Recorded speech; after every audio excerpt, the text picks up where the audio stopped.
The remote viewing of Mars revealed in a May 22, 1984 CIA document gives details of a planet-wide catastrophe that led to many refugees leaving in spacecraft to safer locations over 1 million years ago. This leads to the intriguing possibility that a flash-frozen civilization recently found in Antarctica with cannibalized spacecraft nearby was the remnants of a colony originally established by Martian refugees. Such a scenario is consistent with the claims of secret space program whistleblower Corey Goode, who says that extraterrestrial refugees have been finding sanctuary on Earth for at least 500,000 years, and that preparations are currently underway to officially disclose excavations of a flash-frozen Antarctica civilization. Back in March 28, 2016, Goode described various insider sources that had told him about the influx of refugees from other planets during Earth's history. And it seems that more recent information that I've gotten is telling us that the Earth received refugees, at different points in history, from a couple of different planets, at least, in our solar system where the planets failed and inhabitants left and came to Earth as refugees. Goode said that Mars was one of the planets from which the refugees originated. The Martians were highly advanced technologically with anti-gravity spacecraft. They engaged in aggressive warfare that led to planetary catastrophe and refugees leaving for Earth. Goode relates what he was told by inhabitants of the inner Earth. And the people in the Inner Earth Council stated that the different inhabitants of the planets in our solar system were extremely advanced technologically and extremely aggressive, and that they destroyed their civilizations and had to be relocated here as refugees by other ET races that came in. According to Goode, Mars in particular was hit by a series of environmental catastrophes that were related to devastating wars with the inhabitants of a nearby super-Earth, around which both Mars and our current Moon orbited up to 500,000 years ago. The super-Earth orbited the Sun in the area of the asteroid belt as it exists today between Mars and Jupiter. Mars at the time had abundant water and oxygen-rich atmosphere to host a large population on its surface. The existence of abundant water and oxygen on Mars in its distant past has been recently corroborated by scientists. The events that led to the super-Earth's destruction also wiped out much of the surface population on Mars, and removed the bulk of its atmosphere according to what Goode read on smart glass pads, which he had access to during his 20-year secret space program service.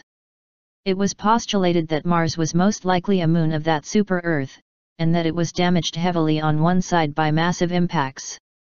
And that most likely also stripped away its main atmosphere at the time, and it never recovered.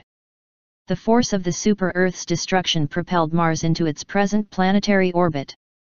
So was there a super-Earth that was destroyed in a titanic battle, which resulted in one of its moons being sent into Earth orbit, and another being sent into its present orbit as the planet Mars? The first major scientist to seriously research the possibility that the asteroid belt is the remains of a former planet is Dr. Thomas Van Flandern, who was the chief astronomer at the U.S. Naval Observatory. He wrote several academic papers on what he described as the exploded planet hypothesis, which suggested that the main asteroid belt in our solar system arose from the destruction of a large planet around which Mars once orbited. Putting all this evidence together, we have strong hints for two original planets near what is now the main asteroid belt, hypothetical Planet V and Planet K. These were probably gas giant planets with moons of significant size, such as Mars, before they exploded. The above summarizes evidence that Mars was not an original planet, but rather a moon of a now exploded planet occupying that approximate orbit. Many of these points are the expected consequences of having a massive planet blow up nearby, thereby blasting the facing hemisphere and leaving the shielded hemisphere relatively unscathed. Especially significant in this regard is the fact that half of Mars is saturated with craters, and half is only sparsely cratered. Van Flandern's exploded planet hypothesis lends scientific support to Goode's claims about both the Moon and Mars being two former moons of a super-Earth. The CIA's remote viewers' claims of the history of Mars is therefore supported to varying extents by both Goode and Van Flandern's information. The remote viewer, as discussed in Part 1, described a planet with violent storms and volcanic activity that was very green. This certainly sounds like Earth, which at the time was likely the only planet in our solar system that would fit such a description. This leads to the question of whether the escaping Martians established colonies on Earth, at least one of which was in Antarctica. In the remote viewer's description of Mars, he described them as very tall and thin, and also possessing spacecraft used to transport refugees to the safe location Earth. This is consistent with what Good claims to have encountered when he was taken to Antarctica in early January 2017 to see firsthand what was being secretly excavated. In a January 24 private briefing, Good confirmed his earlier reports about a pre-Adamite civilization found flash-frozen in Antarctica which was very tall and thin. He described 3 30-mile-long oval-shaped spacecraft nearby that appeared to have been cannibalized. Such large ships would have been ideal space arks carrying many thousands of fleeing Martians as described by the remote viewer. In earlier interviews, Good described being taken into the interior of Antarctica, well under 2 miles of ice, and witnessed that it was volcanically very active, and that abundant thermal energy was available to be used as a power source. In the following graphic illustration of what he witnessed at a secret Antarctica base, the steam vents show the intense thermal energy used as a power source. Good's description of continued volcanic activity in Antarctica is supported by abundant scientific evidence. For example, on February 19, an NPR report discussed NASA scientists conducting experiments around Mount Erebus due to flowing lava under its icy exterior, which they believe is similar to what is likely to be encountered by NASA probes on the moons of Jupiter and Saturn. Also, a second volcano was discovered under half a mile of Antarctic ice which is also still active and can erupt at any time. Good's accounts of what he witnessed in Antarctica during separate visits is consistent with the scenario described by the CIA's remote viewer. The Martians had to flee their dying world on spacecraft to another planet Earth that was volcanically very active at the time. Apparently, Antarctica, if it was chosen as a safe location for a colony of the refugee Martians, was located in a more tropical location that was both very green and volcanically active approximately 1 million years ago. The descendants of the Martian refugees living in Antarctica were apparently caught off guard by a sudden pole shift that happened approximately 12,000 years ago and led to them being flash frozen. Good has said that major announcements about discoveries in Antarctica are forthcoming which are expected to release some but not all of the truth about the discovered flash-frozen civilization. His claim is supported by internet mining expert Cliff High whose predictive linguistics model led him to conclude in January that major announcements about Antarctic discoveries are forthcoming. If refugee Martians did flee to Earth a million years ago and settled in Antarctica, official disclosure of these events would revolutionize our understanding of world history.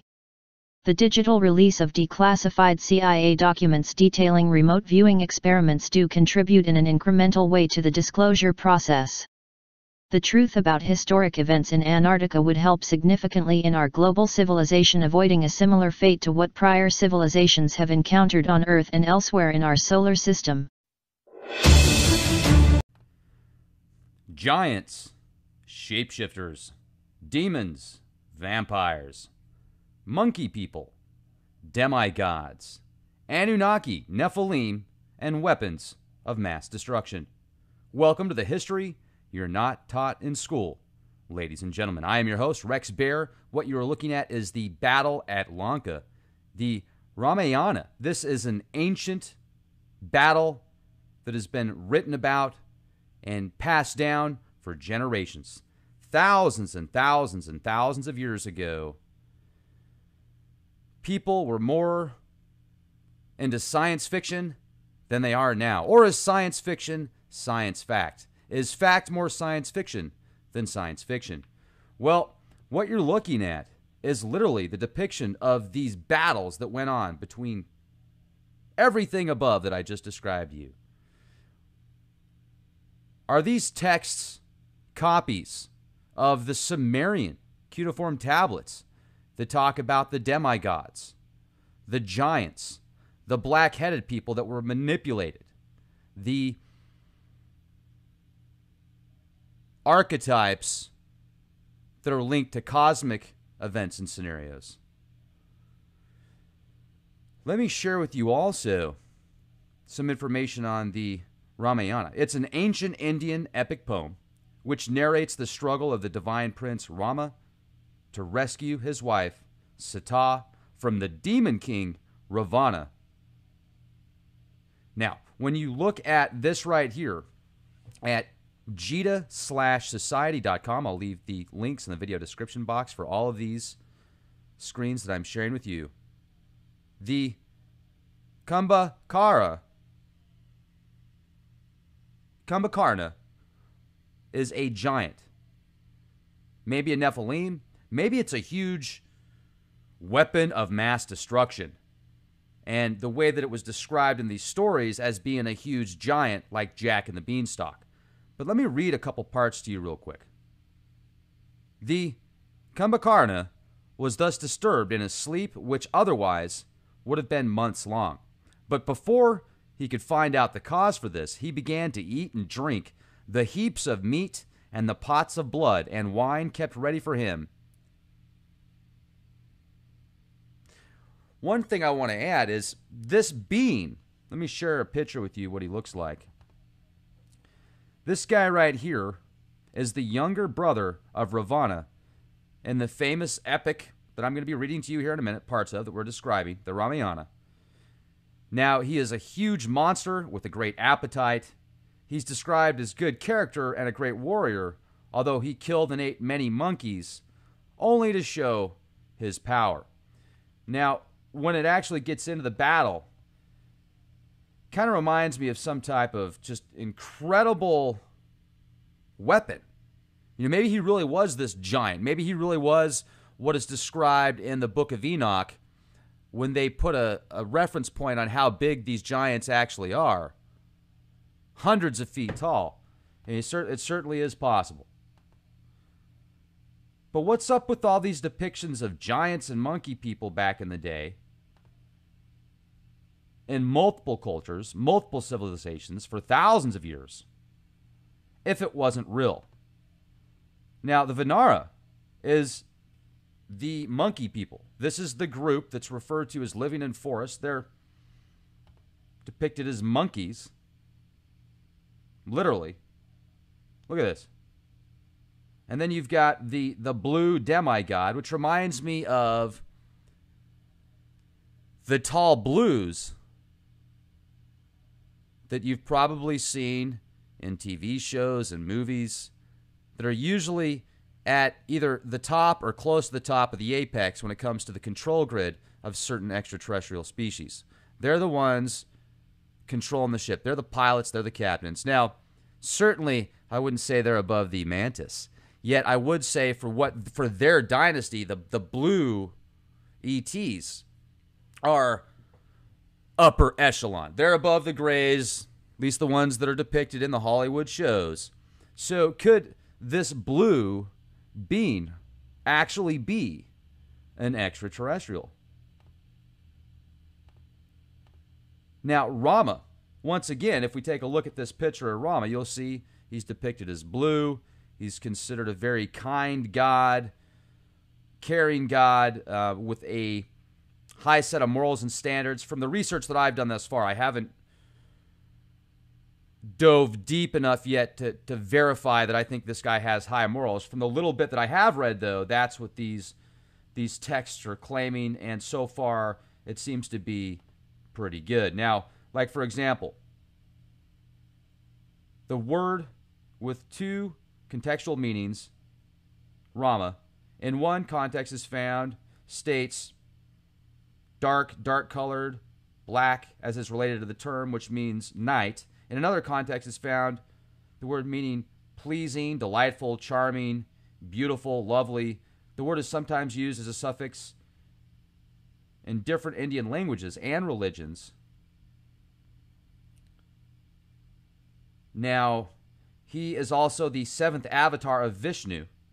One thing I wonder about that is when it says seventh avatar of Vishnu, does that mean like just a copy, like a Cylon, transferring consciousness?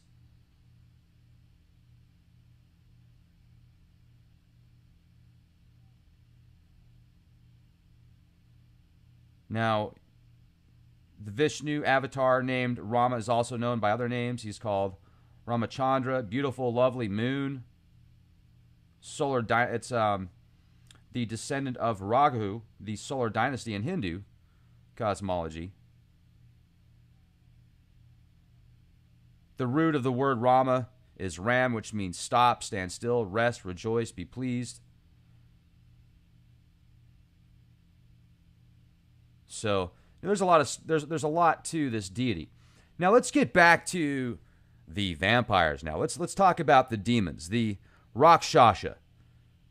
These are the demons that are depicted, or those that are referenced kind of like a demon: man-eaters, vampires, flesh-eaters, horns, fangs, etc. And you can see, take a look at this image here. That reminds me a lot of these Egyptian hieroglyphics, which show very similar headsets, just not the fangs.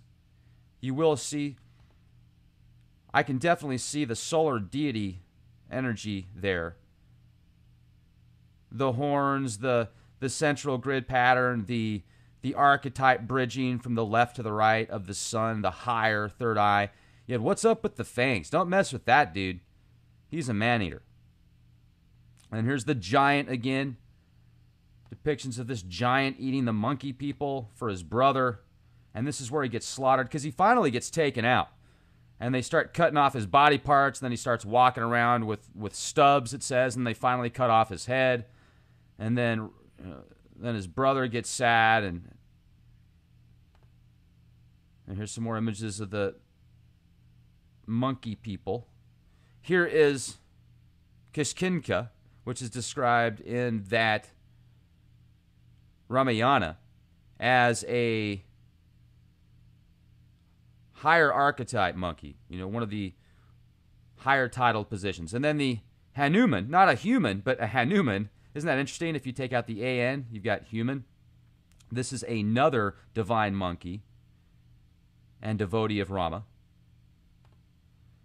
And then you've got Angada, and these are all described in this text and many more, is another deity, monkey being deity.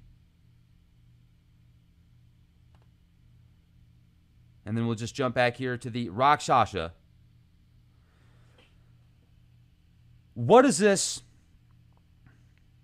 Did they get this information from the Sumerians? Did the Sumerians get it from the Akkadians? I mean, not the Akkadians, the Arata people. Where did the Arata people get it from? The Anunnaki, of course. Yet, where did the Anunnaki get their information from? Or are the Anunnaki, is Anu, An, the father of the dynasty of the Anunnaki, is that as far back as it goes into physical vibrational manifestations? Yet, is he even at that level? Or is he at that level at one point and then at the higher vibrational frequency at the other, which would explain how these Anunnaki, these demigods, the demiurge, these higher level beings can change shapes, can change form, can transfer consciousness, can go throughout time and space, can move into any form of vibrational frequency pattern they so choose, maybe within certain parameters, maybe beyond that. Maybe when these beings came down to earth, if they did, which I believe they did, when they were formed, it could have easily been just instantly, such as human. Our original, or the original earthling of this planet, was most likely just created. I doubt it started from a single cell and then just kept splitting until you had a monkey, and then aliens come down and manipulate the monkey. It's most likely a very highly evolved earth being, our ancestors, that didn't have, maybe the reason they were easily tricked is because they didn't have the mindset to trick people. They didn't have the mindset to lie or deceit or to manipulate. They just were. And then this intelligent set of beings come down. Maybe they're not as highly evolved in the spiritual aspect at that point, yet they were more so in the physical aspect, making it easier to trick a being that is not going to say ignorant, because I don't feel that ignorant is the right word, more like naive, because of the kind hearts that our ancestors probably had. And now, because we've got not only that DNA, we've got the DNA of these other beings that are a warlike dynasty. That's why oftentimes we're fighting ourselves within our own minds. You've got the angel with the white robe on the right and the devil with the red spandex on the left. Do it, do it, don't do it, don't do it, do it, do it, don't do it, don't do it.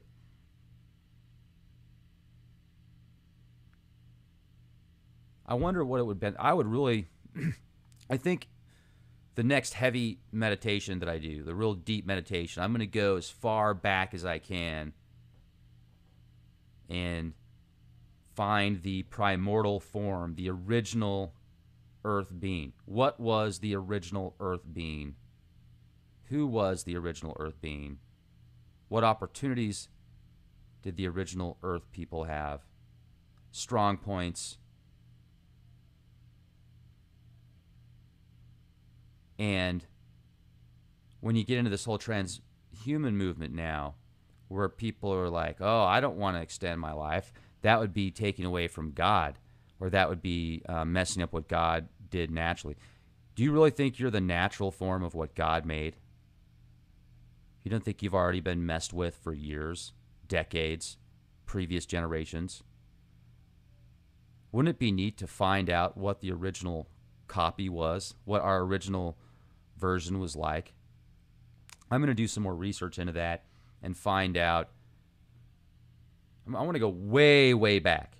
Millions, billions of years, not just hundreds of thousands of years. I think we've been doing a really good job here at Leak Project, especially with your help, ladies and gentlemen, connecting many of these dots that connect to the manipulators, the engineers, the Anunnaki. And with all of the personal syncs that I've had that I've shared with you guys, I feel that there is enough data out there to confirm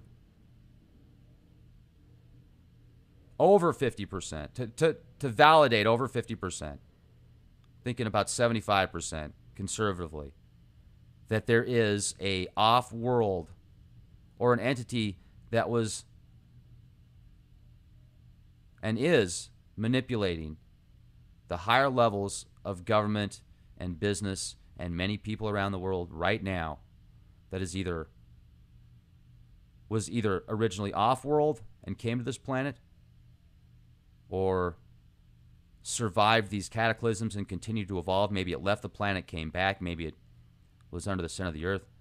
Maybe it was so far out into time and space that when these Anunnaki opened up a portal they weren't supposed to, it got attached to them, then they got infected, and then they infected the human genome by transferring DNA to human beings.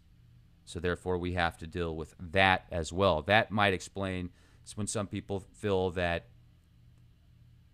we're born into sin. Well, what's your definition of sin? Not necessarily we're born into sin. We're born into something that because of our tainted DNA, possibly, this is just a theory, folks, that we not only have to fight off these serpent archons that are embedded in our DNA, which is depicted throughout various artifacts, tons of artifacts, the serpents around the body, not inside the body. The Gnostics thinking that the mother demon of all is the flesh that we reside in. What if we could break out of that DNA paradigm and actually have a higher level of consciousness, manipulate the DNA to where the dark serpents didn't control us? There's light serpents also, yet why would light serpents want to control us? They would want to help us. There's a difference between controlling and helping. So thank you for listening to my rant. Have a beautiful day. Question everything. Make sure to continue to check out the youtube.com/clandestine Time Lord channel for live shows. Not everybody gets the updates when we do live shows. If you want to become a contributing member at leakproject.com, that would be awesome. And thank you for everybody that is already a contributing member. If you would share these podcasts far and wide, social media platforms, alternative news sites. That way we can get the word out to more people. And most importantly, and I hope you want to be the change, I hope your change is good. Be the change you want to see.